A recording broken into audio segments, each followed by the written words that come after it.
Welcome to விதைகள் study centre. நம்ம பிவிக்யூ sessions பார்த்துட்டு இருக்கோம். அதுல இன்னைக்கு நம்ம மாடர்ன் ஹிஸ்டரியில 3வது செஷன். ஃபர்ஸ்ட் நம்ம அம்பேத்கர், பகத்சிங் முடிச்சிருக்கோம். நமக்கு இன்னைக்கு 3வது லீடரா ஆனி பெசன்ட் பார்க்கலாம். ஆனி பெசன்ட் நமக்கு 19 to 24 வர ஒரு 16 கொஸ்டின்ஸ் கேட்டிருக்காங்க. ஸோ ஸ்கூல் புக்லேயே ரொம்ப கம்மியான கண்டென்ட் தான் இருக்கு. ஸ்கூல் புக்கு தாண்டி வெளியில பெருசா அவங்க கேட்கல. So 10th standard 10th old book, அதுக்கப்புறம் 12th ஸ்டாண்டர்ட்ல இருக்க ஹிஸ்டரியில அவங்கள பத்தி ஒரு ரெண்டு பேராகிராஃப்ஸ் தான் இருக்கும். அது ஃபுல்லா படிச்சாலே போதும். அதுல இருந்து கொஸ்டின்ஸ் தாராளமா இருந்தா ஓகே. ஸோ அவங்கள பத்தி அஸ் யூஷுவல் நம்ம ஒரு ஸ்டாட்டிக்கான ஜிகே ஏரியா பார்த்துட்டு அதுக்கப்புறம் இந்த 16 கொஸ்டின்ஸையும் டிஸ்கஸ் பண்ணலாம். ஸோ இவங்க தான் ஆனி பெசன்ட். இவங்க full name Annie Wood Besant. ஓகேவா? October 1, 1847, அதாவது நம்ம சுதந்திரம் ஆகுறதுக்கு எக்ஸாக்டா ஒரு 100 வருஷத்துக்கு முன்னாடி பிறந்திருக்காங்க. 1847 October 1st லண்டன்ல தான் பிறந்திருக்காங்க. பட் அயர்லாந்தை சேர்ந்த ஒரு பெண்மணி. அவங்களோட பூர்வீகம் அயர்லாந்து, பிறந்தது லண்டன். எப்ப இறந்தாங்கன்னா 1933 செப்டம்பர் 20ல இருந்திருக்காங்க. நம்ம அடையார் மெட்ராஸ்ல தான். ஓகேவா? ஸோ இவங்களை பத்தி நல்லா தெரியும். ஒரு எஜுகேஷனல் இன்ஸ்டியூட் ஓபன் பண்ணியிருப்பாங்க. சமூக மாற்றத்துக்கு பண்ணியிருப்பாங்க. பெண்கள் உரிமைக்கு குரல் கொடுத்திருப்பாங்க. இந்தியாவுக்குள்ளேயே தன்னாட்சி வேணும் அப்படின்னு சொல்லி கேட்டிருப்பாங்க. ஸோ ஒரு முக்கியமான வெளிநாட்டை சேர்ந்த இந்திய விடுதலைக்கு போராடின ஒரு பெண்மணியா நம்ம ஆனி பெசன்ட் அவர்களை சொல்லலாம். அவங்களுக்கு 5 வயசு இருக்கும் போதே அவங்களோட அப்பா இறந்துட்டாங்க. அதுக்கப்புறம் பிராங்க் பெசன்ட்ன்றவங்க கல்யாணம் பண்ணாங்க. 2 சில்ட்ரன் இருந்துச்சு. அப்புறம் டிவோர்ஸும் பண்ணிட்டாங்க. அதுக்கப்புறம் நமக்கு பொலிட்டிக்கல் அண்ட் சோசியல் ஆக்டிவிசம். இங்கிலாந்துல அவங்க என்ன பண்ணாங்கன்னா நேஷனல் செக்யூலர் சொசைட்டி, அதாவது தேசிய மதசார்பற்ற சங்கத்துல சேர்ந்தாங்க. ஓகே. அதுக்கப்புறம் ஃபேபியன் சொசைட்டி அப்படின்னா என்னன்னா டெமோக்ராட்டிக் சோசியலிசம், அதாவது சமதர்மவாதத்தை மக்களாட்சி முறையில கொண்டு வரணும். ஸோ ஃபேபியன் சோசியலிசம் நம்மளோட இன்னொரு லீடர் யாரோட கான்ட்ரிபியூஷனா இருக்குன்னா ஜவஹர்லால் நேரு இந்த சோசியலிசத்தை தான் ஃபாலோ பண்ணுவாரு. ஃபேபியன் சமதர்ம ஆனி பெசன்ட் தான் ஃபாலோ பண்றாங்க. பெண்கள் உரிமைக்காக, அதுக்கப்புறம் மக்கள் தொகையை கட்டுப்படுத்தணும், தொழிலாளர்கள் நலன், அப்புறம் மத சார்பற்றவருக்கு, அப்புறம் இன்டெலெக்சுவல் ஃப்ரீடம், இதுக்கு எல்லாத்துக்குமே அவங்க போராடுனாங்க. பழமைவாதத்தை எடுத்து போராடுனாங்க. அதுக்கப்புறம் இவங்க இந்தியாவுக்கு வந்ததுக்கு காரணம் தியோசபிக்கல் சொசைட்டி, பிரம்மஞான சபையோட ஒரு தூண்டுதல் மூலமா தான் அது மூலம் ஏற்கப்பட்டு இந்தியாவுக்கு வந்திருப்பாங்க. ஓகே. 1907 இருந்து அவங்க இறக்குற வரைக்கும் அவங்க தான் தியோசபிக்கல் சொசைட்டி. அடையாறுலாம் வந்துச்சுல்ல, காங்கிரஸ் உருவாகிறதுக்கு முன்னாடி ஃபர்ஸ்ட் மீட்டிங்ல அங்கதான் போட்டிருப்பாங்க 1884. சோ ஒரு முக்கியமான ஒரு சபையான பிரம்மஞான சபை தியோசபிக்கல் சொசைட்டி இருக்கு. அதுக்கு ஆனி பெசன்டோட ரோல் ரொம்ப முக்கியமான ரோல். காந்திக்கு முன்னாடி நம்ம மிதவாதிகளும் தீவிரவாதிகளும் சண்டை போட்டு பிரிஞ்ச அந்த டைம்ல தேசிய இயக்கத்தை கொண்டு போன ஒரு முக்கியமான நபரா நம்ம அங்க திலகரையும் நமக்கு இங்க ஆனி பெசன்டையும் கொண்டாடலாம். ஓகே. இந்தியாவை ஃபர்ஸ்ட் 1893 பாக்குறாங்க. இங்கே செட்டில் ஆயிடுறாங்க. அவங்க பிரிட்டிஷ் ரூலை எப்பவுமே விமர்சனம் தான் பண்ணியிருக்காங்க. Okay. India was not ruled for it's benefit, அதாவது இந்தியா இந்தியாவோட நலனுக்காக ஆளப்படல, அதோட கான்கியூர் பண்றவங்க பிரிட்டிஷோட நலனுக்காக தான் ஆளப்படுது அப்படின்னு சொன்னது யாருன்னு கேட்டா ஆனி பெசன்ட் தான் சொல்லியிருக்காங்க. ஓகே. குழந்தை திருமணம், சாதி பாகுபாடு, இதுக்கு எல்லாமே அகேன்ஸ்டா அவங்க இருந்தாங்க ஆக்சுவலா. Okay. So All India Home rule League, அதாவது அகில இந்திய தன்னாட்சி இயக்கம் அப்படின்றதா செப்டம்பர் 1916 ஆரம்பிச்சாங்க. திலக் ஏப்ரல்ல ஆரம்பிச்சிருக்காரு. ஓகே. ஸோ ஃபர்ஸ்ட் ஆரம்பிச்சது திலகர் தான். 2வது ஆரம்பிச்சது தான் நம்ம ஆனி பெசன்ட். இது எங்க இருந்து இன்ஸ்பயர் ஆயிருப்பாங்க? அயர்லாந்துல இருந்து இன்ஸ்பயர் ஆயிருப்பாங்க. ஓகே. அதனால அரெஸ்ட் பண்ணிருப்பாங்க. அதுக்கப்புறம் நமக்கு 1917 நடந்த கல்கத்தா மாநாட்டுல காங்கிரஸோட முதல் பெண் தலைவரா தேர்ந்தெடுக்கப்பட்டது ஆனி பெசன்ட் தான். முதல் இந்திய பெண் தலைவர் யாருன்னா சரோஜினி நாயுடு. இந்த ஃபேக்ட் உங்க எல்லாருக்குமே தெரிஞ்சுக்கீங்களா? ஓகே. ஸோ எஜுகேஷனல் ரிஃபார்ம்ஸ் என்ன பண்ணிருப்பாங்கன்னா சென்ட்ரல் ஹிந்து ஸ்கூல் வாரணாசியில 1898 ஓபன் பண்ணியிருப்பாங்க. அதாவது மத்திய இந்து பள்ளி 1898 வாரணாசி உத்தரப்பிரதேசத்துல. அதுக்கப்புறம் அதான் பனாரஸ் இந்து யூனிவர்சிட்டியா 1916 மாத்திருப்பாங்க. மதன் மோகன் மாளவியா அதுல முக்கிய பங்காற்றி இருப்பாரு. 1918 மெட்ராஸ் பார்லிமெண்ட், மேண்டனபிள் காலேஜ் ஆந்திர பிரதேசத்துல, Adyar arts college, Bombay home rule league, girls college Banaras, order of the brother service, இதெல்லாம் அவங்க கண்டுபிடிச்சு ஆரம்பிச்சிருக்காங்க. Okay. Women rights, co founder of women Indian association, அதாவது இந்திய பெண்கள் சங்கம். அதை 1917 இவங்களும் சேர்ந்து ஆரம்பிச்சிருப்பாங்க. Margaret Cousins, Dorothy Jinarajadasa, Annie Besant இவங்க சேர்ந்து கண்டுபிடிச்சிருப்பாங்க. எக்ஸாக்டா 10 வருஷம் கழிச்சு ஆல் இந்தியா உமன்ஸ் கான்ஃபரன்ஸ் இதை ஆரம்பிச்சிருப்பாங்க. உங்களுக்கு 10th சோசியல் சயின்ஸ்ல ஹிஸ்டரியில லெசன் 10ல இதை பத்தின ஒரு பேராகிராஃப் இருக்கும், உமனோட ரோல். அதுதான் அப்படியே கொடுத்துருப்பாங்க. ஓகே, ஒருத்தங்க பொலிட்டிக்கல் ரைட்ஸுக்காகவும் இவங்க வந்து பெண் கல்விக்காகவும் போராடி இருப்பாங்க. உமன் இந்தியன் அசோசியேஷன் அடையாறுல ஆரம்பிச்சிருப்பாங்க. ஐடியாலஜிக்கல் கான்ஃபிளிக் வித் காந்தி, அதாவது காந்தியோட நான் கோஆபரேஷன் மூவ்மெண்ட் இதெல்லாம் அவங்க எதிர்த்தாங்க. ஸோ காந்தி வந்து பாப்புலரைஸ் ஆகும்போது ஆனி பெசண்டோட ஃபேமஸான அவங்களோட பாப்புலாரிட்டி குறைய ஆரம்பிச்சது.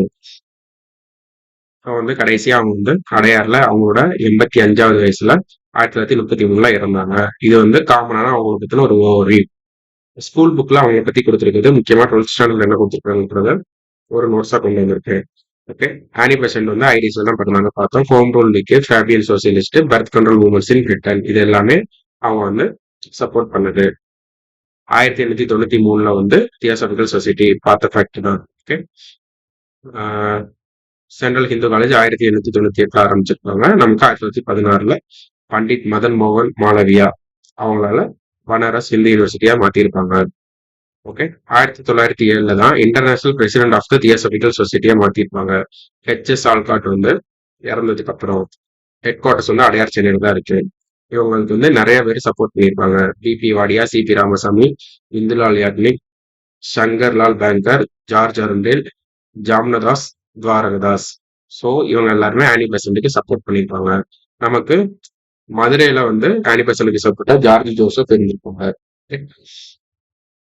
வேர்ல்டு வார் 1 டைம் அப்போ பிரிட்டிஷ் வந்து என்ன சொல்லியிருப்பாங்கன்னா, fight for freedom and democracy, அதாவது உங்களுக்கு விடுதலைக்கும் மக்களாட்சி இங்க வந்து எங்களுக்கு சப்போர்ட் பண்ணுங்க அப்படின்னு சொல்லியிருப்பாங்க. அதனால இந்தியன் லீடர்ஸ்லாம் அவங்க சப்போர்ட் பண்ணியிருப்பாங்க. பட் பிரிட்டிஷ் வந்து அந்த சத்தியத்தை உடைச்சிருப்பாங்க, அவங்க வந்து ஏமாத்திருப்பாங்க. ஓகே, ஸோ வந்து நமக்கு இந்த கிலாஃபத் மூவ்மெண்ட் அந்த இதுலாம் தெரியும். அதுக்கப்புறம் அதோட ஒரு டிஸ்கண்டன்ட் மக்கள் கிட்ட அதை பத்தின ஒரு விருப்பம் வந்ததுன்னா இதெல்லாம் ஸ்டார்ட் பண்ணியிருப்பாங்க, தன்னாட்சி இயக்கம் எல்லாமே. ஸோ வந்து 1914ல வீக்லி ஒரு வார பத்திரிகையா காமன்வெல்த் அப்படின்றத ஆரம்பிச்சிருக்காங்க. இது காமன்வெல்த்னு சொல்லுவாங்க, காமன்வெல்த்னு சொல்லுவாங்க. ஆனி பெசன்ட் ஸ்டார்ட் பண்ணது. இது மத சார்ந்த, இந்த கல்வி சார்ந்த சீர்திருத்தம் சார்ந்த ஒரு நியூஸ் பேப்பர் தான் காமன்வெல்த். 1915ல வந்து how India wrought for freedom அப்படின்ற ஒரு புக் எழுதியிருப்பாங்க, விடுதலை பெற இந்தியா எவ்வாறு துயருற்றது. ஸோ இயர்லாம் ரொம்ப முக்கியம், எதுக்கப்புறம் எது அப்படின்னு சொல்லிட்டு. அதுக்கப்புறம் ஒரு முக்கியமான ஸ்லோகன் சொல்லியிருப்பாங்க, the moment of England difficulty is the moment of India's opportunity. அதாவது இங்கிலாந்தோட கஷ்டம், அந்த கஷ்டப்படுற நேரம் தான் இந்தியாக்கான வாய்ப்பு அப்படின்னு சொல்லியிருப்பாங்க. ஓகே, அப்புறம் இங்கிலாந்து கிட்ட இந்தியாவுக்கு விடுதலை கொடுங்க, தன்னாட்சி கொடுங்க அப்படின்னு சொல்லி போராடி இருப்பாங்க. 1915 ஜூலை 14ல நியூ இந்தியா நியூஸ் பேப்பரை ஸ்டார்ட் பண்ணியிருப்பாங்க. ஓகே, ஸோ வந்து இதுதான் இவங்களோட முக்கியமானது. நியூ இந்தியா 1915, 1914ல காமன்வெல்த். அடுத்து home rule league movement 1916, September 28, 1915. அவங்க வந்து என்ன சொல்லியிருப்பாங்கன்னா, Besant announced plans for home rule league. ஓகேவா, 1915ல வந்து அந்த பிளான் பண்ணியிருப்பாங்க. டிசம்பர் 1915 பாம்பே காங்கிரஸ் செஷன்ல வந்து இவங்க எல்லாருமே ஒண்ணே அணிஞ்சிருவாங்க, திலக் பெசன்ட் எல்லாமே சேர்ந்துருவாங்க. ஸோ வந்து அவங்க என்ன பண்ணியிருப்பாங்க, நான் 1916 செப்டம்பருக்குள்ள நான் வந்து இதை லான்ச் பண்றேன் அப்படின்னு சொல்லியிருக்காங்க. ஸோ 2 ஹோம் ரூல் லீக் வந்து ஸ்டார்ட் ஆயிருப்பாங்க. திலக் 1916 ஏப்ரல்லையும் வெல்கம் பாம்பே ப்ரொவின்சியல்ல ஸ்டார்ட் பண்ணியிருப்பாரு. அவர் திலக்கோட ஏரியாங்கன்னா மகாராஷ்டிரா, கர்நாடகா, சென்ட்ரல் ப்ராவின்ஸ், பெரார், இங்கெல்லாம் அவர் ஸ்டார்ட் பண்ணியிருப்பாரு. ஓகே, ஆர்கனைஸ்ட் இன்டூ 6 பிரான்ச்சஸ், 6 பிரான்ச்சஸா இருந்திருக்கும். மெம்பர்ஷிப் வந்து 17ல 14,000 பேரும், 18ல 32,000 பேரும் ஒரு மாஸ் மூவ்மெண்டா திலக் கொண்டு வந்திருப்பாரு. நமக்கு ஜூலை 23, 1916 அவரோட 60வது பிறந்தநாள் அப்ப அவரை அரெஸ்ட் பண்ணியிருப்பாங்க. பெசண்டோட home rule league September 1916 Madras start பண்ணியிருப்பாங்க. கான்பூர், அலகாபாத், பனாரஸ், மதுரா, காலிக்கட், அகமத் நகர். இவங்க வந்து என்ன சொல்லியிருப்பாங்கன்னா, ஒரு ஸ்லோகன் அப்ப சொல்லுவாங்க, the price of India's loyalty is India's freedom. அதாவது இந்தியாவோட நம்ம விசுவாசமா இருந்ததுக்கு நமக்கு கிடைக்க வேண்டியது இந்தியாவுக்கு விடுதலை தான் அப்படின்னு சொல்லியிருக்காங்க. ஸோ நம்ம 2 கோட் பார்த்துருக்கிறது ரெண்டுமே தான். ஸோ இவங்களோட ஆனி பெசன்ட் வந்து ஆல் இந்தியா லெவல்ல ஆரம்பிச்சிருப்பாங்க. ஸோ சப்போர்ட்டர்ஸ் எல்லாம் பாருங்க, ஜவஹர்லால் நேரு, முகமது அலி ஜின்னா, ஜிதேந்திரலால் பானர்ஜி, அதுக்கப்புறம் B Chakravarti, Satyamurti, Khaliq Usman. Okay. So இவங்க எல்லாருமே வந்து அவங்களுக்கு வந்து சப்போர்ட்டர்ஸ். ஸோ கொஸ்டின் கேட்கலாம். ஜவஹர்லால் நேரு, முகமது அலி ஜின்னா, சக்கரவர்த்தி, சத்யமூர்த்தி, இவங்க எல்லாருமே டிஃப்ரெண்ட் ஆஃப் ஐடியாலஜி உள்ளவங்க. ஓகேவா? ஸோ எல்லாருமே அவங்களுக்கு வந்து சப்போர்ட் பண்ணியிருக்காங்க. அதை பார்த்துக்கோங்க. Government suppression and public response, அதாவது 1917 ஜூன்ல வந்து இவங்க ஆக்சுவலா இவங்களும் சப்போர்ட் பண்ணியிருப்பாங்க. பிபியோடைய ஜார்ஜ் அருண்டல் எல்லாமே பண்ணியிருப்பாங்க. அவங்களுக்கு பிரஸ் ஆக்ட் எல்லாமே போட்டிருப்பாங்க. ஓகேவா? சார் எஸ் சுப்பிரமணியம் வந்து அவருக்கு கிடைச்ச நைட்வுட் பட்டத்தை திரும்ப கொடுத்துருப்பாங்க. ஓகே. அவங்க வந்து அரெஸ்ட் ஆயிருப்பாங்க. அதனால சார் எஸ் சுப்பிரமணியம் வந்து ரெனவுன்ஸ்டு நைட்வுட் அவருக்கு கிடைச்ச பட்டத்தை சொல்லியிருப்பாங்க. அப்புறம் மதன் மோகன மாளவியா, சுரேந்திரநாத் பானர்ஜி, இவங்க எல்லாருமே இந்த மூவ்மெண்ட்ல ஜாயின் பண்ணியிருப்பாங்க. ஆல் இந்தியா காங்கிரஸ் இதுல வந்து 18 ஜூலை 1900 திலக் வந்து சிவில் டிசோபீடியன்ஸ், சட்ட மறுப்பு இயக்கத்தை ஸ்டார்ட் பண்ணுங்கன்னு அவர் முன்னாடியே சொல்லியிருப்பாரு. காந்தியோட ஆர்டர் படி துவாரகதாஸ் அண்ட் பேங்கரை வந்து 1000 கையெழுத்தை வந்து வாங்கியிருப்பாங்க கையெழுத்து இயக்கத்துல. ஸோ இந்த மாதிரி ப்ரெஷர் எல்லாம் நடந்ததுனால என்ன பண்ணியிருப்பாங்கன்னா ஆனி பெசன்ட் வந்து ரிலீஸ் பண்ணியிருப்பாங்க. ஆனி பெசன்ட் ரிலீஸ் ஆனதுக்கு அப்புறம் அவங்க வந்து 1917 கல்கத்தா மாநாட்டுல வந்து முதல் பெண் தலைவரா வச்சிருப்பாங்க. ஓகேவா? ஸோ வந்து இதெல்லாம் பண்ணி அவங்க அரெஸ்ட் ஆயிருக்காங்க. பிரஸ் ஆக்ட்னு ஒண்ணு போட்டு 1910 பிரஸ் ஆக்ட், பத்திரிகை சட்டத்து மூலமா அவங்கள வந்து தடை பண்ணியிருப்பாங்க.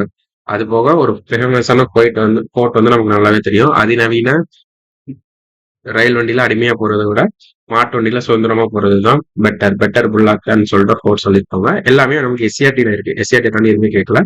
ஸோ வந்து மாண்டேகோ டிக்ளரேஷன், மாண்டேகோ ஸ்போர்ட்ஸ் எடுத்துக்கிறதுக்கு முன்னாடி அவர் ஒரு டிக்ளரேஷன் கொடுத்திருப்பார். ஓகேவா? Self governing institution and responsible government of the ultimate aim of the British rule India அப்படின்னு சொல்லியிருப்பாங்க. ஓகேவா? ஸோ வந்து அதை நம்பி எல்லாருமே வந்து ஐஎன்சி, இந்தியன் நேஷனல் காங்கிரஸும் சரி, ஆனிபஸும் சரி, எல்லாருமே இது பண்ணியிருப்பாங்க. ஆனா அவங்களோட மாண்டேகிசம் ஸ்போர்ட்ஸ் சீர்திருத்தம் வந்ததுக்கு அப்புறம் யாரெல்லாம் சப்போர்ட் பண்ணாங்களோ அவங்களே ஏத்திருப்பாங்க. ஏன்னா முக்கியமான ப்ரொவிஷன்ஸ் இருக்காது. அதுக்கப்புறம் தான் நமக்கு ரவுலட் சட்டம்லாம் போட்டிருப்பாங்க. ஸோ அந்த மாதிரி நிறைய ஒதுக்கப்பட்ட துறைகள், அந்த மாதிரி ரிசர்வ்டு சப்ஜெக்ட், டிரான்ஸ்பர் சப்ஜெக்ட் ரெண்டா பிரிச்சிருப்பாங்க. அந்த மாதிரி இருக்கிறதுனால நிறைய எதிர்ப்பு தான் அதுக்கு வந்திருக்கும்.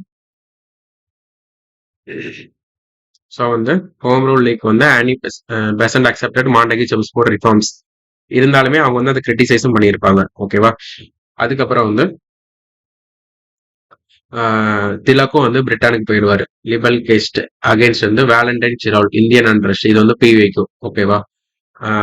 இதுக்காக திலக்கும் போயிடுவாரு. ஸோ வந்து நமக்கு வந்து ஒரு ஹோம் ரூல் லீக்ல வந்து ஒரு தொய்வு தான் ஏற்பட்டிருக்கும். ஸோ வந்து ஹோம் ரூல் லீக் வந்து நம்ம எதை பார்த்து இன்ஸ்பயர் பண்ணணுமோ, அயர்லாந்துல ஒரு ஹோம் ரூல் லீக் சக்சஸ் ஆயிருக்கும். அதை பார்த்து 90% இந்தியால இம்ப்ளிமெண்ட் பண்ணியிருப்பாங்க. ஸோ இவங்களோட நீதி கட்சி கூட உங்களுக்கு எப்படி இருந்துச்சுன்னா, அவங்க வந்து ஹிந்து தர்மாஸை வந்து அதிகமா இது பண்ணாங்க, ப்ரொபகேட் பண்ணாங்க. ஹிந்து பிலாசபி மேல அவங்க அதிகமா நம்பிக்கை வச்சிருந்தாங்க. அதனால நீதி கட்சிக்கும் இவங்களுக்கும் வந்து ஒரு வாரே வந்திருக்கும். ஏன்னா ஆனி பெசன்ட் பிரிட்டிஷ் எடுத்துருப்பாங்க, நீதி கட்சி வந்து பிரிட்டிஷ்க்கு சப்போர்ட்டர்ஸா இருந்திருப்பாங்க. ஸோ வந்து நீதி கட்சியில் உள்ளவங்க வந்து ஆனி பெசன்ட் என்ன சொல்லியிருப்பாங்கன்னா, ஒரு ஐரிஷ் பிராமன் அப்படின்னு வந்து சொல்லியிருப்பாங்க. ஓகேவா?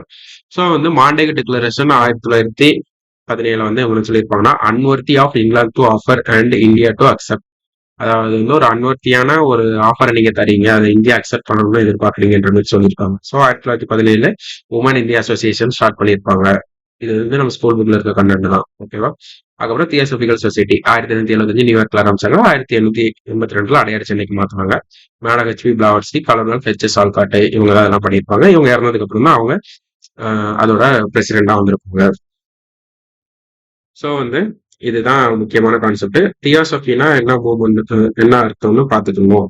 தியோனா கடவுள் பத்தின ஒரு அறிவு. ஸோ அதுதான் தியோசபி அப்படின்னு சொல்லியிருப்பாங்க. ஸோ இந்த கொஸ்டின்ஸ் எல்லாம் பார்க்கலாம். நமக்கு வெறும் 16 கொஸ்டின்ஸ் தான். ஸோ இது வந்து நம்ம ஸ்கூல் புக்ல இருக்க அதே கண்டென்ட்டை அப்படியே கொடுத்துருக்காங்க. ஓகேவா? Who said better full of thoughts and freedom than train deluxe with subjection, அது என்ன கூடிய ரயிலின் அடிமையாக இருப்பது சுதந்திரத்துக்கும் கூடிய மாற்றமே சுதந்திரக்கூடியவர் ஆனி பெசன்ட். ஆனி பெசன்ட் அம்மையார் அவர்கள் தியோசபிக்கல் சொசைட்டியில் இருந்தார். அதன் தியோசபியின் பொருள் டிவைன் ரைட்னு கொடுத்துருக்காங்க. ஆக்சுவலா ஒரு கடவுளை பற்றின அறிவு தான் அது. ஓகேவா? ஸோ வந்து ஆப்ஷன் ஏ தான் இதுல. நீங்க வந்து எத்திக்ஸ் புக், அறவியல் புக்ல பாத்தீங்கன்னா இதை பத்தி சொல்லியிருப்பாங்க. என்னோட தியோசபியோட மீனிங் என்னன்னு இருக்கும். இல்லைன்னா ஓல்டு 10th சோசியல் சயின்ஸ் புக்லயும் இதுக்கு தியோசபினா என்னன்னு ஒரு மீனிங் கொடுத்துருப்பாங்க. ஸோ அந்த ரெண்டுமே இல்லாம ஒரு புது ஆப்ஷனா டிவைன் ரைட்னு டிஎன்பிசி ஒரு கொஸ்டின் கேட்டிருக்காங்க. ஸோ ஒரு ஸ்டேட்மெண்ட் கொஸ்டின் கேட்டிருக்காங்க. கீழ்கான் போன்றல் எது அவை 90% அம்மையாரின் முயற்சியில் உருவானது அப்படின்னு கேட்டிருக்காங்க. அவர் வந்து பனாரஸில் மத்திய இந்து கல்வியை நிறுவினார். எஸ், ஓகேவா, கரெக்ட் தான். அவரு நியூ இந்தியா என்னும் செய்தால் பிரம்மையான சௌகையை கொள்கையை பரப்பியதுலாம் கிடையாது. நியூ இந்தியா வந்து ஹோம் ரூல் லீக் தன்னாட்சி இயக்கத்தை பத்தி இந்திய விடுதலை பத்தி தான் பேசியிருப்பாங்க. ஓகே, இந்த காமன்வெல்த் தான் அந்த ரிலிஜியஸ் பார்த்தோம்ல. ஸோ பிரம்மஞான சபைனாலே ரிலிஜியஸ் மூவ்மெண்ட் தான், மத சார்ந்த பேசுறது தான். ஸோ வந்து காமன்வெல்த் தான். அதனால ஒண்ணு மட்டும் சரி. சரியாக பொருந்தியுள்ளவற்றை தேர்ந்தெடு. ஸோ வந்து ஒவ்வொருத்தரும் அவங்களோட ஒரு ஒர்க், நியூஸ் பேப்பரோ புக்கோ அதை யார் எழுதுனாங்க அப்படின்ற மாதிரி கேட்டிருக்காங்க. Okay, so Narayanan Chittaranjan Das correct. Okay, so CR தாஸ்ன்னு சொல்லுவாங்க, அது கரெக்ட். அன்ஹாப்பி இந்தியா எழுதுனது லாலா லஜபதி ராய், காமன்வெல்த் வந்து அனி பெசன்ட், அபுதா எழுதுனது மதன் மோகன் ராவையா. ஸோ வந்து இந்த ரெண்டும் மிஸ் மேட்ச் ஆயிருக்கு. 1 and 4 வந்து கரெக்ட். So repeated question. இந்திய பெண்கள் சங்கம் நம்ம பதில் 1917, 27 இதுல ஸ்டார்ட் பண்ணியிருப்பாங்க. ஸோ அதுல வந்து 27ல அகில இந்திய பெண்கள் மாநாடு, ஆல் இந்தியா உமன் கான்ஃபரன்ஸும் இந்திய பெண்கள் சங்கம் 1917 ஸ்டார்ட் பண்ணியிருப்பாங்க. அவங்களோட ஒரு நியூஸ் பேப்பர் தான் ஸ்ரீதர்மா. அதுக்கடுத்து ஸ்வராஜ் பத்தி ஒரு கோட், இந்தியா வான்ஸ் ஓன்லி பூர்ண Swaraj and not higher powers and more employments. எங்களுக்கு வந்து முழு சுதந்திரத்தை கொடுத்துருங்க, நீங்க எங்களுக்கு நிறைய வேலையும் ஹையர் போஸ்டும் தர வேண்டாம் அப்படின்னு சொன்னது யாருன்னா ஆனி பெசன்ட். 1893 வந்து பார்லிமெண்ட் ஆஃப் ரிலீஜியன், அதுல வந்து நம்ம உலக சமய பாராளுமன்றத்துல தியாசபியோட ஒரு மெம்பரா யார் கலந்துக்கிட்டாங்கன்னா ஆனி பெசன்ட். ஓகேவா, அதுக்கப்புறம் வந்து 1917 Annie Besant was the president of Indian Congress, president over which session, அதாவது எந்த ஊர்ல நடந்த செஷனுக்கு அவங்க வந்து தலைவராக இருந்தாங்கன்னா கல்கத்தால நடந்த ஒரு மாநாடு வெஸ்ட் பெங்கால்ல. கரெக்ட்லி பேர்டு, எதெல்லாம் கரெக்ட்லி பேருங்க, new Indian commonwealth Annie Besant தான் correct. Kesari and Maratha Balgangadhar Tilak. Okay, மராத்தான்றது இதுல இங்கிலீஷ்லயும், கேசரின்றது மராத்திலேயே இருக்கிற நியூஸ் பேப்பர்ஸ் ஒர்க் செல். இந்தியன் ஒப்பீனியன் வந்து காந்தி ஆரம்பிச்சது 1903 சவுத் ஆப்பிரிக்கா. கோபால் ஹரி தேஷ்முக் வந்து பிரபாகர்ன்ற ஒரு புக் எழுதியிருப்பாரு. இந்து பிரகாஷ் அப்படின்றது வந்து விஷ்ணு பரசுராம் பண்டிட் அப்படின்ற ஒரு நியூஸ் பேப்பர் 1862 ஸ்டார்ட் பண்ண ஒரு நியூஸ் பேப்பர். இந்த மாதிரி புது ஃபேக்ட்ஸ் எல்லாம் ஜஸ்ட் பாத்துக்கோங்க, ரிப்பீட் ஆனா ஈஸியா போட்டுக்கோங்க. பிரமையான சபையின் கருத்துக்களை தன்னுடைய நியூ இந்தியா மற்றும் காமன்வெல்த் செய்திகள் மூலம் பரப்பியவர் யாருன்னா ஆனி பெசன்ட். அனி பெசன்ட் அருண்டேல் வாடிய ஆதரவுடன் மெட்ராஸில் தன்னாட்சி இயக்கம் ஹோம் ரூல் உருவாக்கப்பட்டாங்க 1916. ஸோ ஒரே கொஸ்டின் தான், பட் வந்து ஸ்கூல் புக்ல இருக்க அதே ஸ்டேட்மெண்ட்டை அப்படியே சொல்லிக்கிட்டு இருக்காங்க. ஓகேவா, பிபி வாடியா, ஜிஎஸ் அருண்டேல்லாம் அவங்களுக்கு சப்போர்ட் பண்ணாங்க அப்படின்னு சொல்லிட்டு. ஸோ இதோ கொஸ்டின் 3வது ரிப்பீட் ஆகுது. Same Home rule league movement South India started by Annie Besant. Commonwealth, ஆக்சுவலா காமன்வெல்த் தான் சொல்லணும், காமன்வெல்த்னு அதை சொல்றாங்க, ஆனி பெசன்ட் தான் ஸ்டார்ட் பண்ணியிருக்காங்க. Who was the founder of the central Hindu college at Banaras? Annie Besant. அதுக்கப்புறம் இந்த யூனிவர்சிட்டியா மதன் மோகன் மாலையா மாத்திருப்பாரு. ஸோ வந்து ஆனி பெசன்ட் பத்தி கேட்ட எல்லா கொஸ்டினுமே நமக்கு ஆன்சர் தெரியும், அந்த மாதிரி தான் கேட்டிருக்கீங்க. ஒரு இம்பார்ட்டன்ட் ஃபிகர் தான், நல்லா படிங்க. இப்படி ஓவர் லீடரா டெய்லி ஓவர் லீடர் முடிச்சா கூட ஐஎன்எம் வந்து நமக்கு ஒரு 20 daysல முடிகிற சப்ஜெக்ட் தான். ஸோ வந்து நல்லா படிச்சு இதுல fact, chronological order, persons, place, organisation, year, date, இந்த 5ம் நமக்கு தெரியணும். அவங்களோட ஐடியாலஜி என்ன, அந்த கான்செப்ட் தெரியணும். ஓகே, ஸோ வந்து இவங்க பெண்கள் உரிமைக்காக போராடி இருப்பாங்க, ஹோம் ரூல் வேணும்னு போராடி இருப்பாங்க, இந்து மதத்தின் மீது ஒரு அதீத ஒரு பிரியமுள்ள ஒரு ஆள். ஓகே, ஸோ அந்த மாதிரி கான்செப்டா தெரிஞ்சுக்கணும். இது எல்லாமே மனப்பாடம் பண்ணிட்டா நமக்கு வந்து அவங்க கொஸ்டின் எப்படி கேட்டாலும் தெரிஞ்சிடும். ஓகே, க்ரோனாலஜிக்கல் ஆர்டர் ரொம்ப முக்கியம் ஹிஸ்டரியை பொறுத்த வரைக்கும், காலவரிசைப்படி. ஸோ நமக்கு வர எக்ஸாம்ல கூட கொஸ்டின் கேட்கலாம், இவங்க ஆரம்பிச்ச எல்லாத்தையுமே கொடுத்து காலவரிசைப்படுத்துங்க, எதுக்கப்புறம் எது ஸ்டார்ட் பண்ணாங்க அப்படின்னு கூட கேட்டா நமக்கு எக்ஸாக்டா தெரியணும். அந்த புக்கு, அந்த ஜேர்னல்ஸ் அதெல்லாம் ஒரு வருஷத்துக்கு அப்புறம் அப்படியே வருஷம் ஆரம்பிச்சிருக்கோங்க. ஸோ வந்து அது எல்லாமே நம்ம தெரிஞ்சு வச்சுக்கணும். ஏன்னா நமக்கு பெரியாரை வச்சு ரீசெண்டா அப்படிலாம் கொஸ்டின்ஸ் கேட்கறாங்க, அவங்களோட மேகசின்ஸ் எல்லாம் எந்தெந்த இயர் வந்து வந்துச்சு, புக்ஸ் எல்லாம் எப்போ வந்துச்சு அப்படின்ற மாதிரி. ஸோ வந்து ஒவ்வொரு லீடர்ஸையும் நம்ம இப்படி படிச்சாலே போதுமானது தான். ஓகே, நெக்ஸ்ட் ஒரு வீடியோல இன்னொரு ரீடர் பார்க்கலாம். தேங்க்யூ.